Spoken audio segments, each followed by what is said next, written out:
He thought his son was fragile, but he was about to learn who real strength belongs to. The morning air carried the sharp scent of freshly cut grass as the schoolyard buzzed with the careless laughter of children, sneakers squeaking against the pavement, voices echoing beneath the pale autumn sun. And in the middle of it all, Ethan DeLuca's small hands gripped the wheels of his chair just a little tighter as he tried to move forward, his movements careful, practiced, quiet, like someone who had already learned not to take up too much space in a world that rarely made room for him. And just a few feet away, a group of boys lingered with that restless energy that always searched for something, or someone, to push against, their whispers growing louder, sharper, until one of them stepped closer, his shadow falling across Ethan like an unspoken challenge.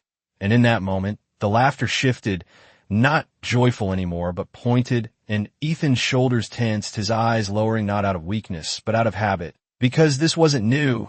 This was routine. This was something. He had learned to endure in silence, until a voice, soft, steady, and unexpected, cut through the noise. Leave him alone. And the words didn't come with anger, didn't come with force, but they carried something heavier, something grounded, something that made the air pause for just a second. And when the boys turned, they saw her, Amara Johnson, standing there in worn sneakers and a faded hoodie. Her posture straight despite the way her fingers curled slightly at her sides, betraying the tension.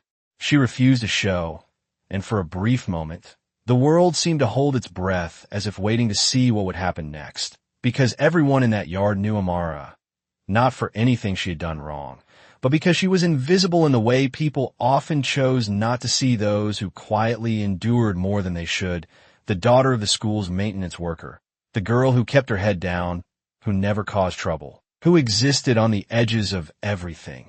And yet here she was, stepping into the center of something she had no obligation to face, her dark eyes steady, unflinching, fixed not on the boys, but on the space between them and Ethan, as if she had already decided that line would not be crossed again, and somewhere, beyond the chain-link fence, just outside the rhythm of the school's ordinary chaos, a black SUV sat idling at the curb, its engine a low, controlled hum beneath the surface of everything unfolding, and inside it, Vincent DeLuca watched through tinted glass, his expression unreadable, his posture still, the kind of stillness that didn't come from calm but from control, the kind that had been built over years of learning when to act and when to wait.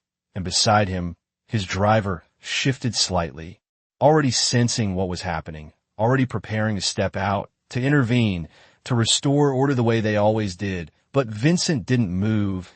Not yet, because something in the scene held him there, something subtle but undeniable, something that had nothing to do with power and everything to do with choice. And as the boys laughed again, dismissive now, their attention turning toward Amara with the same careless cruelty, the same easy assumption that she would step back, that she would fold like so many others had before her.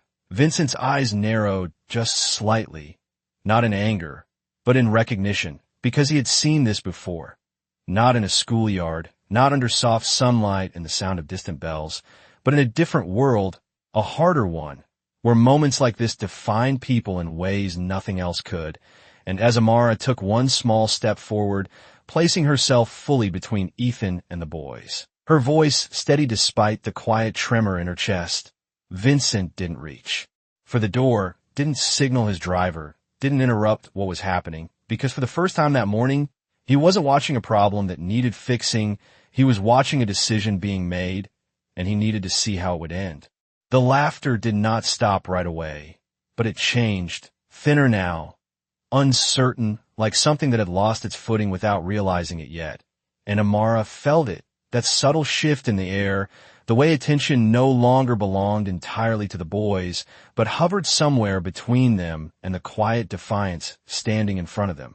And for a brief second her heartbeat echoed louder than anything else, steady but heavy, pressing against her ribs, as if reminding her that she could still step back, that she could still choose the easier path, the safer one, the invisible one she had always lived in. But she did not move, because behind her she could hear the faint sound of Ethan adjusting his grip, the soft scrape of rubber against concrete, and something about that small, careful effort grounded her, anchored her in place.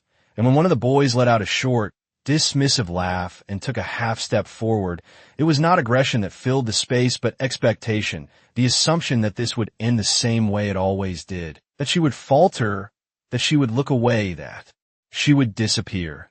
And instead Amara lifted her chin just enough to meet his eyes, not challenging, not threatening, but refusing to shrink. And that alone was enough to create a pause that no one had planned for, a silence that stretched just long enough to be noticed, just long enough for doubt to slip into a place where certainty had lived moments before. And across the yard a teacher's voice called out to a group of students, distant and distracted, unaware of the quiet line that had been drawn in the middle of the pavement, unaware of the choice unfolding within it. And inside the black SUV, Vincent DeLuca leaned back slightly, his gaze never leaving the scene, his fingers resting still against the leather seat beside him. Because what he was watching was not confrontation, it was character, the kind that revealed itself only when no one expected it to matter, the kind that could not be taught, bought, or forced. And his driver cleared his throat softly, a question unspoken but understood, waiting for the signal that always came, the one that ended situations before they had the chance to unfold. But Vincent did not give it. Not yet, because the moment had not finished speaking, and in the yard one of the boys shrugged, glancing briefly at the others as if searching for confirmation that this was still a game, that nothing had changed, but something had, something small and invisible but undeniable, because the girl in front of them was not reacting the way they expected, and expectation, once broken, had a way of unraveling everything else that followed. And Ethan, still behind her, slowly lifted his head, his eyes moving from the ground to her back, studying the way she stood there, steady, unyielding in a quiet way that did not demand attention but commanded it anyway. And for the first time that morning, the tension in his shoulders eased just slightly, not because the situation had ended, but because for the first time he was not facing it alone, and that realization, simple and profound, shifted something deeper than the moment itself, something that Vincent recognized instantly even from a distance because he had spent a lifetime understanding power. And he knew it did not always look like dominance or control. Sometimes it looked like a girl who refused to step aside. And as the boys finally hesitated, their confidence thinning into something less certain, Vincent's eyes narrowed just a fraction, not with anger, but with decision forming, because the test he had been watching was no longer about whether someone would intervene. It was about what kind of person chose to. And as Amara held her ground, Vincent DeLuca understood that what he was seeing could not be ignored, not by a man who claimed to understand strength, not by a father who had spent too long protecting his son from the world without asking who in that world might stand beside him when he was not there. The moment did not explode. It unraveled, slowly and almost quietly, like a thread being pulled from something that had once seemed solid. And the boy who had stepped forward first hesitated just long enough for the others to notice, his confidence flickering as he shifted his weight and glanced sideways, searching for reassurance that was no longer there. And when it did not come, when no one stepped in to back him up, the energy that had fueled them moments ago began to thin, losing its sharp edge, its certainty dissolving into something uncertain and awkward. And Amara felt it, that subtle collapse, but she did not relax, did not move, because she understood something that did not, that moments like this could turn again just as quickly, that standing your ground was not about winning. It was about not giving space to what should never have been there in the first place. And behind her, Ethan's breathing had steadied, slow and controlled, his fingers no longer gripping the wheels so tightly. And though he did not speak, there was a quiet shift in him, a small but undeniable change that came from being seen, from being defended without being asked. And it was that change, more than anything else, that Vincent DeLuca noticed from inside the SUV, because he had spent years building systems, creating layers of protection, ensuring that nothing could reach his son without consequence. And yet here, in the open, in a place he could not control with influence or force, something had reached Ethan anyway, something quieter but just as powerful, and it had not been stopped by authority. It had been stopped by a choice, and that realization settled heavily in his chest, unfamiliar and unwelcome, because it forced a question he had never allowed himself to consider. What kind of strength had he been teaching his son to rely on? And more importantly, what kind had he been denying him?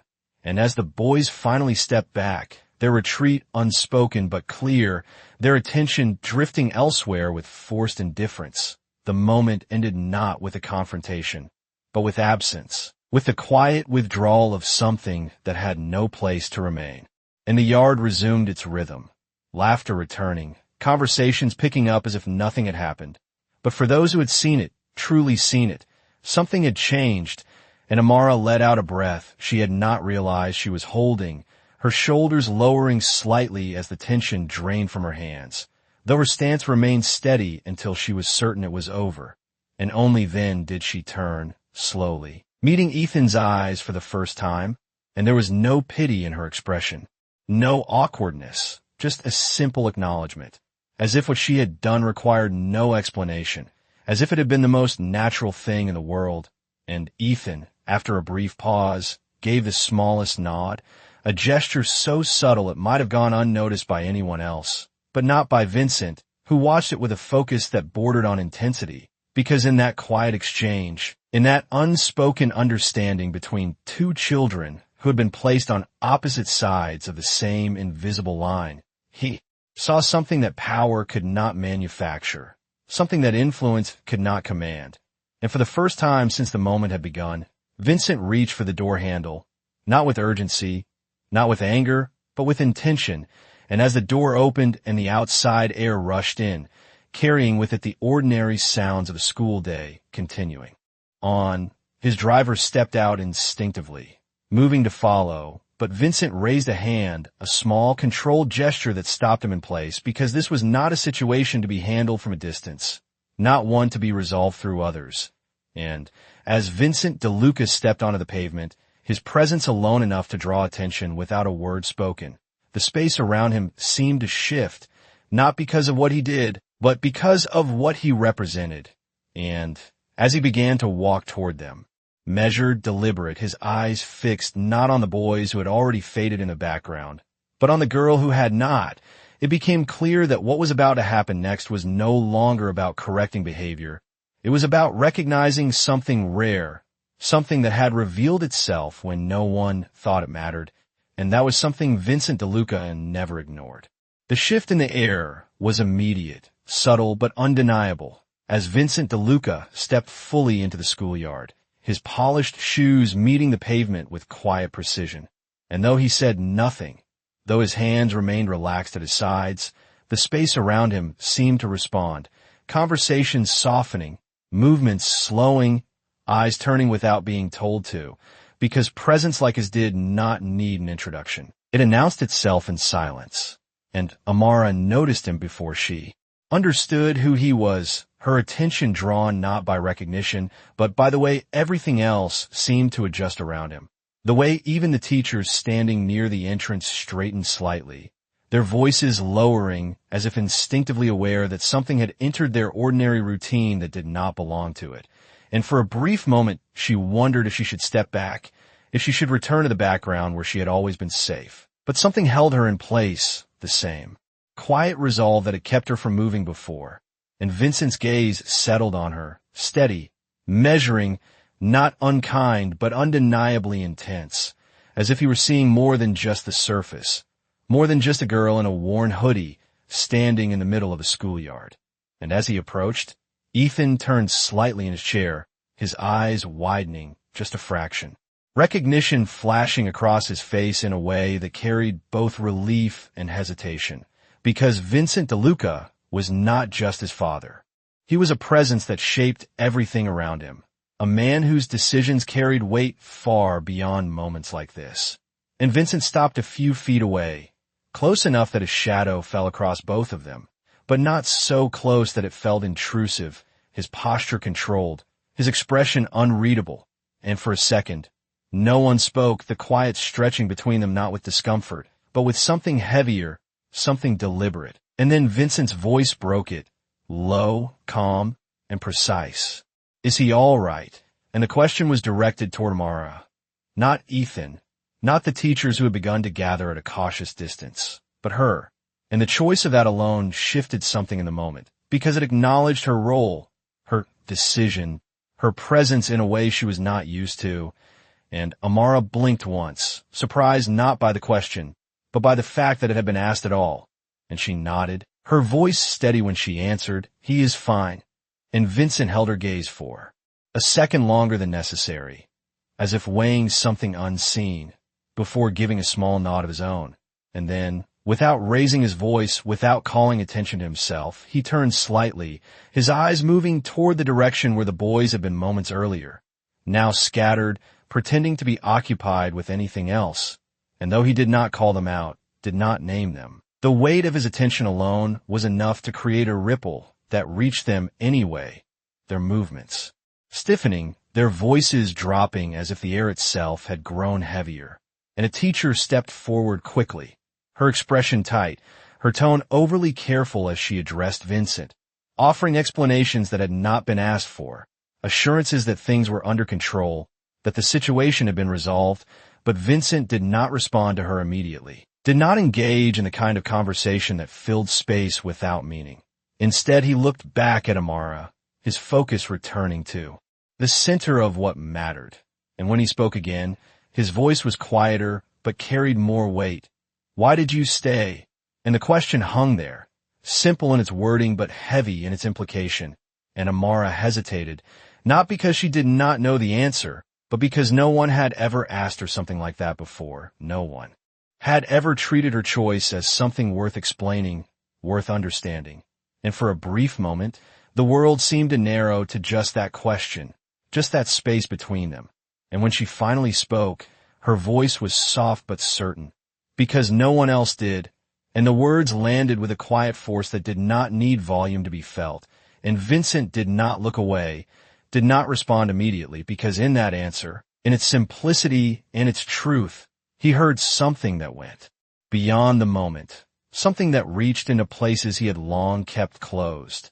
And as the silence settled again, deeper this time, it became clear that what had just been said mattered more than anything that had happened before. And for the first time since stepping into the yard, Vincent DeLuca's expression shifted, not visibly to everyone, but enough that those closest could feel it, a subtle change, a recognition not of the situation, but of the person standing in front of him. And that recognition carried consequences that had not yet been spoken. The silence that followed her answer did not feel empty. It felt full, as if the space itself had absorbed something it could not ignore. And Vincent DeLuca stood there for a moment longer than anyone expected, his eyes still on Amara. Not searching, not questioning, but acknowledging in a way that did not need words. And around them the schoolyard continued its slow return to normal, students drifting back into conversations, teachers resuming their routines with a careful awareness that something important had just passed through their morning, something they could not quite name, but would not forget. And Ethan shifted slightly in his chair, glancing up at his father with a mixture of curiosity and quiet anticipation, because he knew that look, the one that meant Vincent had already decided something, even if he had not said it yet. And Vincent finally turned, not toward the teachers, not toward the fading group of boys, but toward his son, his posture softening just enough to be noticed by the one person who understood him best. And he crouched slightly, lowering himself to Ethan's level in a movement that felt deliberate, intentional, as if he were choosing to meet him not as a figure of authority, but as a father in a moment that required something different. And his voice, when he spoke, was quieter now, stripped of the edge it carried in other settings. "Did they bother you before today?" And Ethan hesitated, his fingers resting lightly on the wheel, his eyes flicking briefly toward Amara before returning to his father. And he nodded once, small but certain, and Vincent's jaw tightened just a fraction, not in anger, but in recognition, because this was not new. This was not an isolated moment. This was something that had existed beyond his reach, beyond his control. And that realization settled deeper than he expected.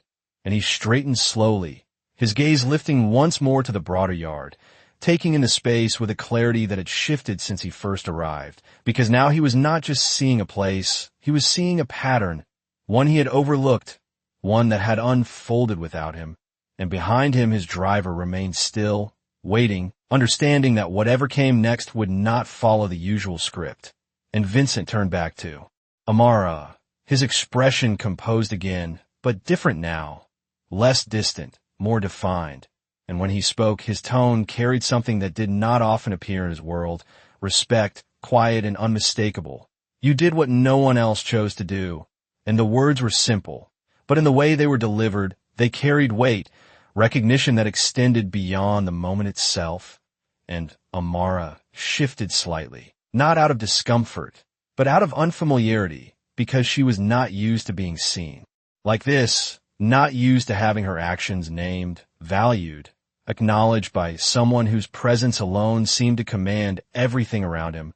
And she did not respond right away, her silence not hesitation, but processing, as if she were trying to understand why this mattered now, when it had never mattered before. And Vincent did not press, did not fill the silence, because he understood that some responses were not meant to be rushed. And instead he reached into his coat pocket slowly, not in a way that drew attention, but in a way that signaled intention.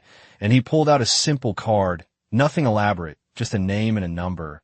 And he held it out to her, not as a transaction, not as a reward, but as an offer. If you ever need anything, he said, his voice steady, you call that number. And the words were not dramatic, not emphasized, but in the way they were spoken, they carried certainty, a promise that did not need to be explained to be understood.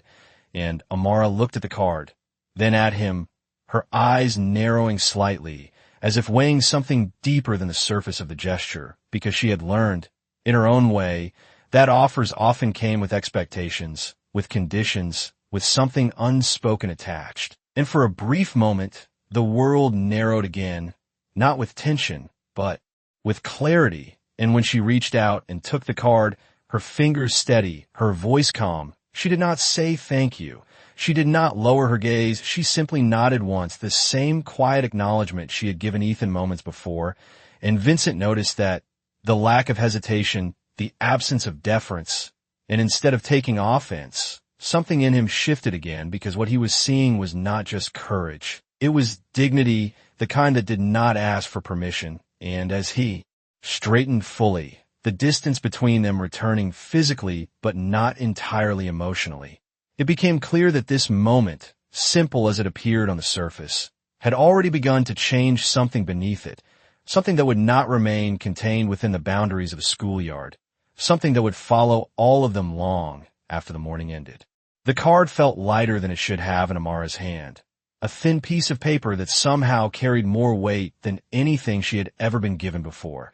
And for a moment she simply held it, her fingers resting along its edge as if testing whether it was real, whether this moment would dissolve the way so many others had. But it did not. It remained steady and undeniable, and Vincent DeLuca watched her without speaking, not expecting gratitude, not expecting reaction, because he had already seen what mattered.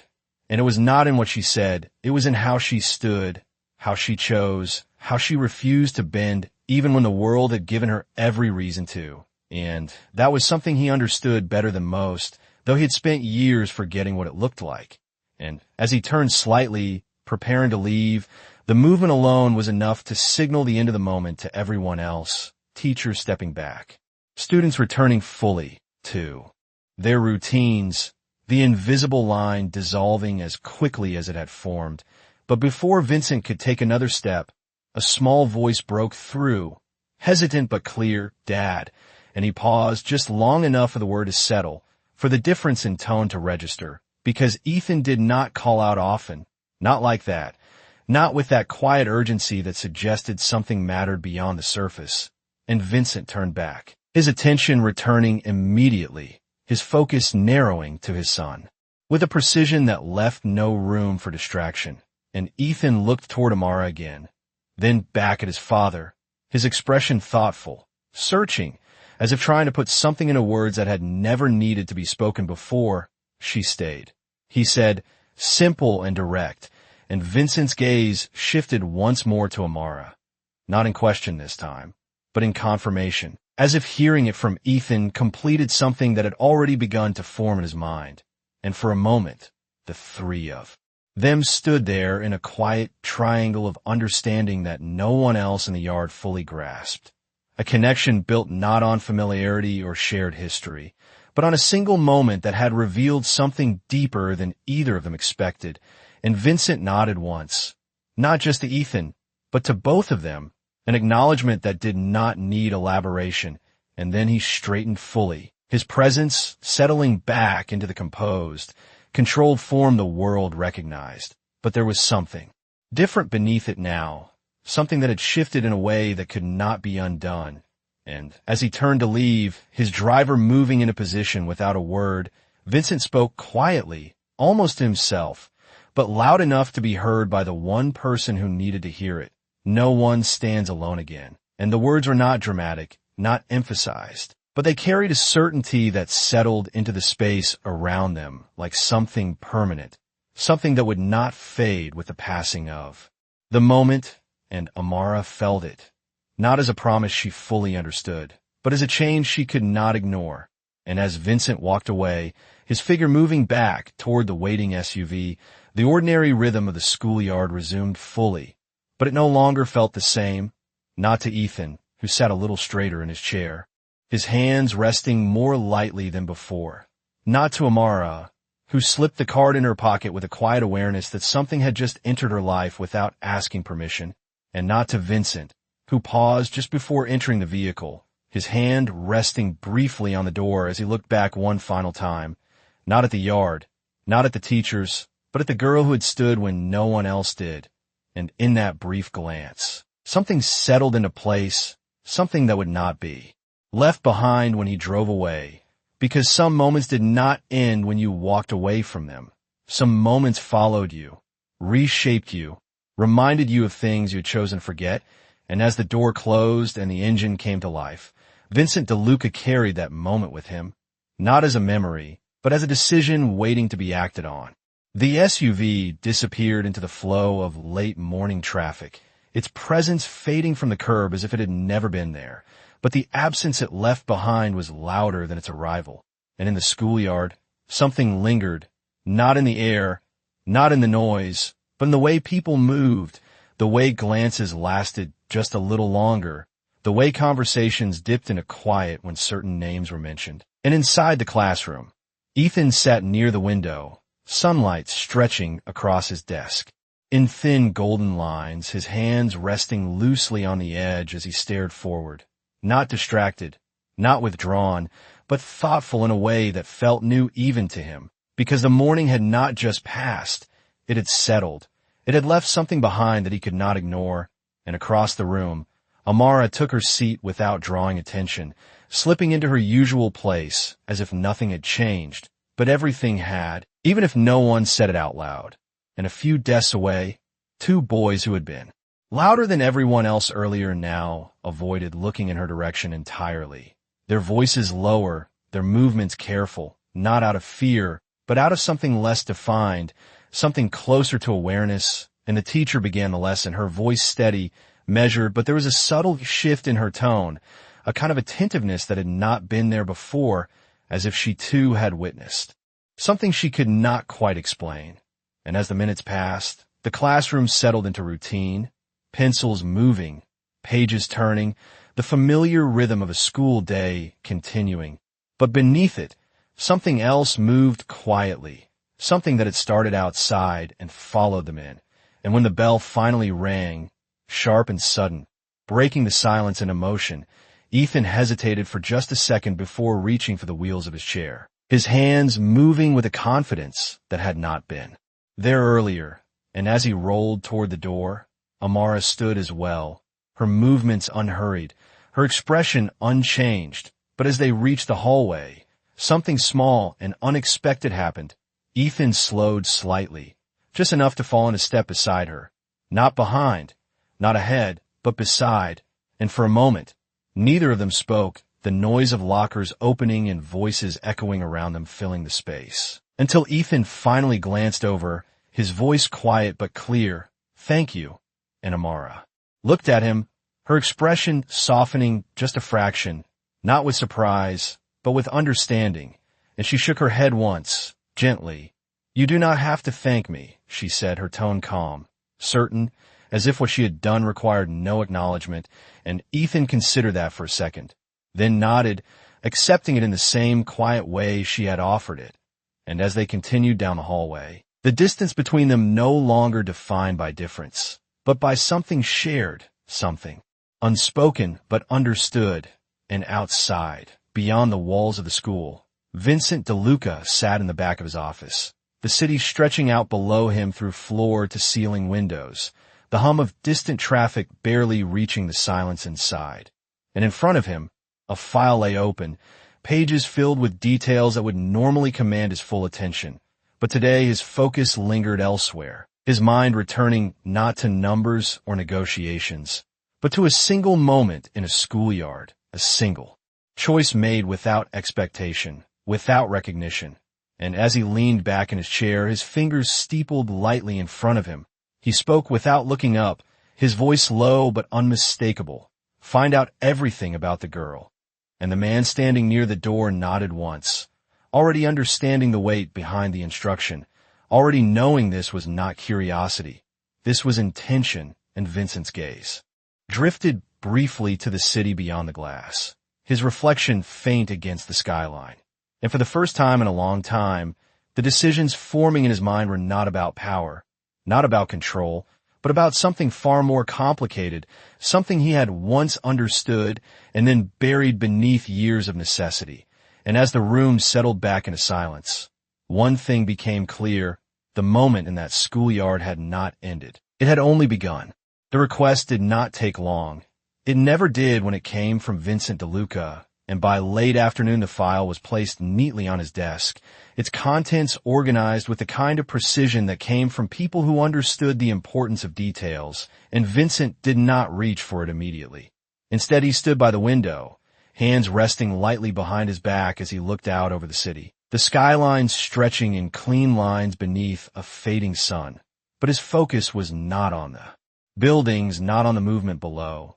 It was on something much smaller, much quieter, a moment that had not left him since it happened. And when he finally turned, his movements unhurried, he opened the file and began to read, his eyes moving steadily across the page, taking in information that, to anyone else, might have seemed ordinary, but to him, it painted a picture that carried weight. Amara Johnson, age 12, honors student, attendance record nearly perfect, no disciplinary history. Daughter of a maintenance worker employed by the school district for over 15 years. And Vincent paused there, his gaze lingering on that detail longer than the rest, because it filled in something he had already sensed, something about the way she stood, the way she chose, the quiet discipline that did not come from instruction but from necessity.